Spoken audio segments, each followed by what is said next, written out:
खुशी के गीत गाए जा, ये जिंदगी है कौम की, तू कौम पे लुटाए जा. Welcome to the 6th edition of Open Court with MJ Akbar. Today, over the next few minutes, we will be discussing with Mr. Akbar, a man of multiple talents. I remember how he burst on the national scene when he was a young editor of the flagship magazine called Sunday. And thereafter, he's gone on to write several books. He's an eminent thinker, public intellectual, Rajya Sabha member, and even a diplomat. Over the next few minutes, we'll be discussing about a very enigmatic, colorful, and inspirational figure in modern Indian history, which is Subhash Chandra Bose. Mr. Akbar, welcome to the show. And Thank you. If I could begin by asking you about the legacy of Subhash Chandra Bose, specifically, the formation of the INA or the revival of the INA by Subhash Bose. And did it hasten the retreat of the British from the Indian subcontinent? I must begin with what I would like to call or describe as the unfulfilled legacy of Subhash Chandra Bose. I mean, one of the great tragedies of Indian history is that he never managed to return to India. He actually came to India during the conflict. But by the end of the conflict, when he was forced to leave his own country, went away, he never returned. Because if he had returned to his motherland, if he has returned to his soil, the soil that he regenerated, resurrected with his ideas and with his leadership, I think the course of Indian democracy over the 1950s and 60s would have taken a different dimension. His contribution to the Indian freedom movement is a subject of much analysis, justified analysis. And I think nobody in his senses could ever deny that he played a very, very significant role in the British admitting eventually that they could no longer rule an India which had changed beyond their understanding, perhaps, and certainly beyond their imagination. It is well known that Netaji Subhash Chandra Bose took a variant line from Gandhiji's decision to keep the struggle for freedom non-violent. And this split or this variation occurred, I think, when his thinking changed after the beginning of the Second World War, and for reasons that we may not necessarily need to go into it right at this moment. Netaji left India, went disguised. One of his great achievements, in fact, was the manner in which he eluded the British right across the width of our subcontinent, from Calcutta, where his home was. When disguised as a Pathan, he reached Afghanistan, and then from there he went off to Moscow, and from there he went to Europe to set up a government in exile. And during his efforts to create what might be called an Eastern Front against British rule, he went again with the help of European powers, anti-British Germany, and from there he went and formed an alliance, active working alliance with Japan, and with Japan he raised the great Indian National Army, and the Indian National Army, of course, reached Kohima before it saw its reverse. But the impact was not so much on the military field, on the battlefield, as much as on the Indian mind. The Indian mind was stirred passionately. And I think the British also recognized that the impact that the INA, after all, was largely made up of POWs from the British Indian Army, that the army itself, the British realized, could no longer be quote unquote trusted to support this illegitimate and even immoral colonial enterprise of the British. But the youth of the country by 1945, by 1946, had uh, risen, inspired by Bose, and given the freedom struggle, a completely yet another dimension. Gandhiji had already stirred the nation with the Quit India movement of 1942, and along with Gandhiji's national upsurge, they came this second wave uh, brought Right. by Subhas Bose, Right. INA, and that between them engulfed. I mean, it was a tsunami which the British could not survive. Just a couple of points.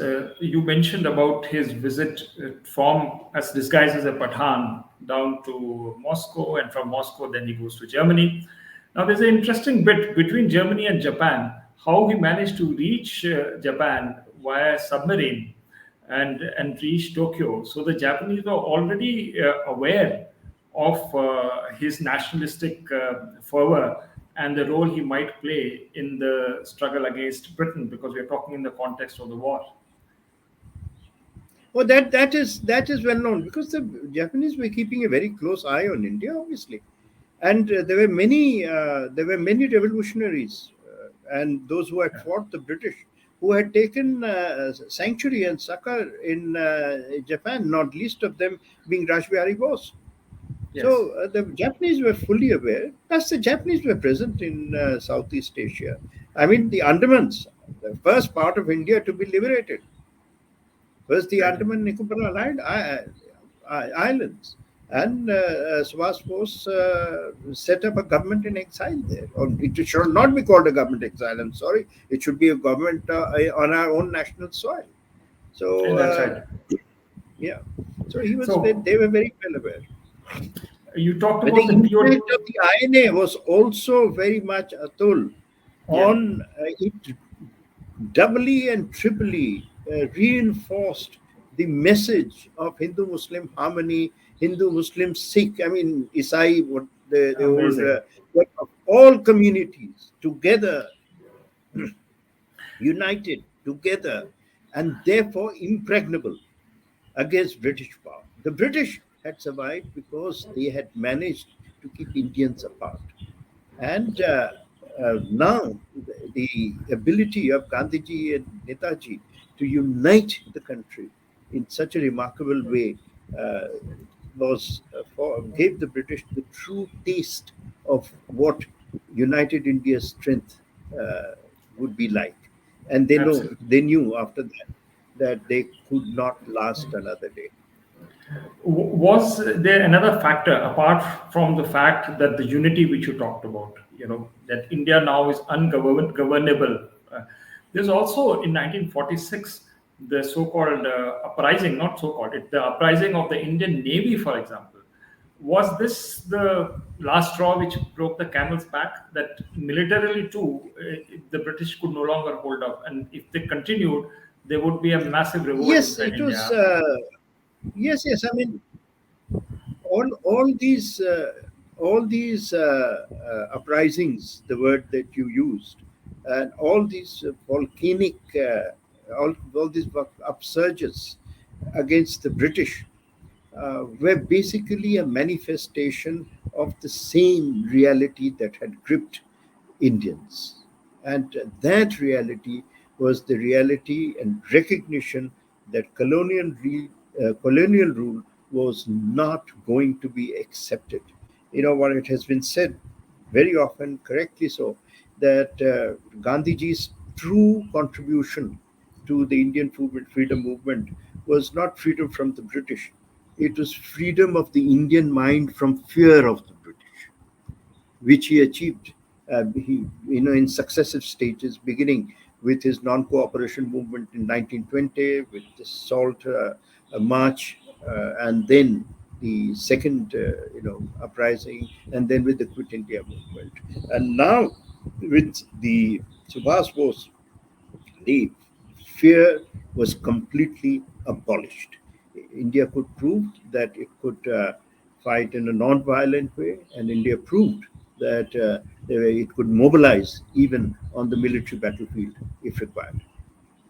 Mr. Akbar, you mentioned about the awakening in India, the kind of inspirational figure Subhash Bose had become, and the loss of fear, which had, that had been demolished. How much did the Red Fort trial? I mean, I would look at it like the Nuremberg trial with the British did. Did that also help in this awakening which you talk about? I mean, it's all part of the same syndrome. As I said, the Red Fort trial was extremely significant, both for because I mean, the trial began. You must remember, with the British absolutely determined to court-martial Yes, the leaders, correct. and then in a coincidence, they realized that the four major phases of the trial belong to all the four great communities of India, the great communities of the country. And but during even before the beginning of the trial, the British were absolutely quite certain in their minds that if they showed any their in the judgment, they would be exposed formally. So they were determined to go to the fullest length of a court-martial judgment for desertion. And you know what the law for desertion was. But Yes. General Lockenleck, who was the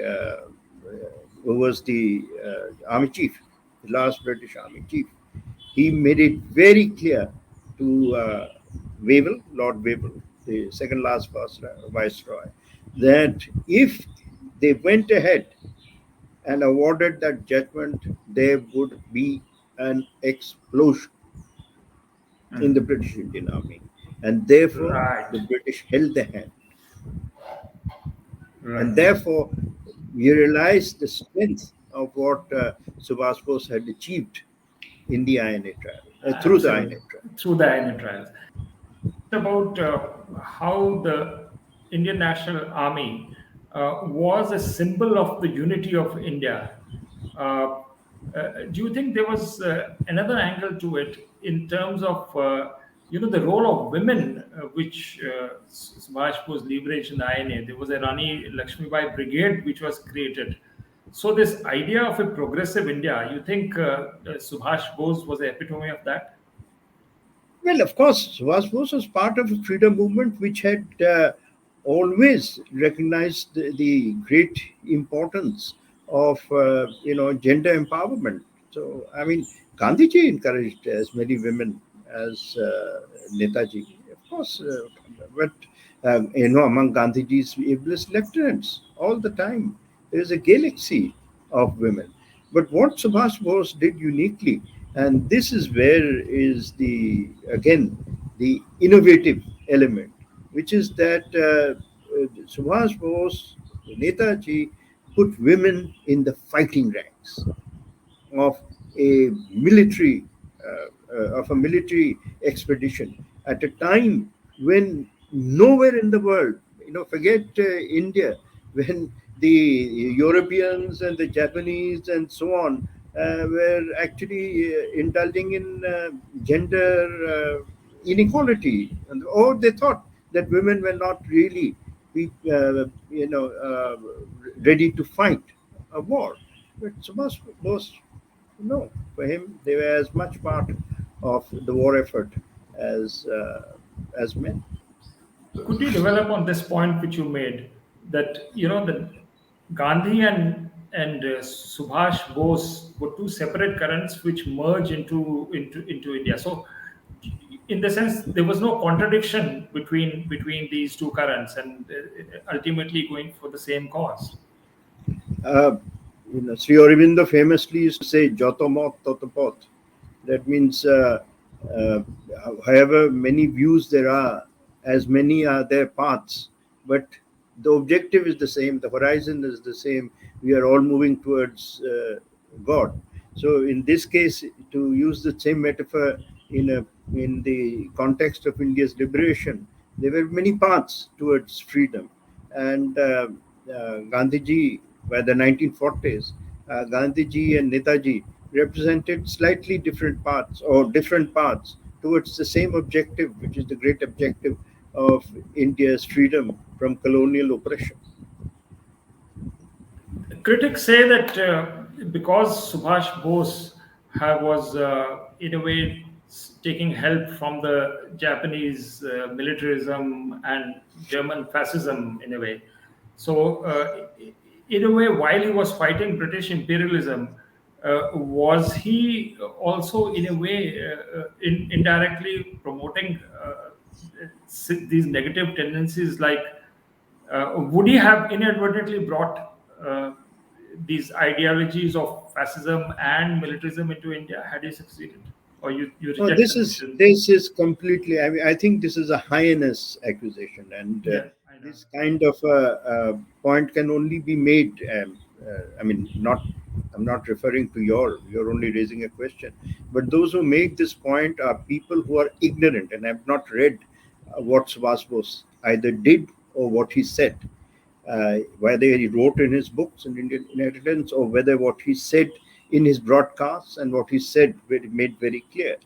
First, he made very clear that the price of taking Japan's support was not going to be Japan's domination over India. He made this very clear. And it was in a special set of circumstances, which was a world war, in which he decided that, an enemy's enemy could be useful as a friend in the struggle for Indian freedom. But he made it very clear to the Japanese, and the Japanese were not necessarily very happy about it. He made it very clear to the Japanese that India's independence was not negotiable. He was not replacing one set of foreign rulers, with another set of foreign rulers. No way. So I don't think that this contention or this accusation has any validity whatsoever. And as far as the Germans concerned, of course, I mean, there is no question of them coming anywhere near India's shores. Mr. Akbar, January 23rd is Subhash Chandra's birthday. So we hope our viewers can appreciate from your insight into Subhash Bose on this very, very special day. Thank you so much for joining us and giving your insight. Thank you very much, Atul. Thank you. You're welcome. दम बढ़ाए जा खुशी के गीत गाए जा ये जिंदगी है आम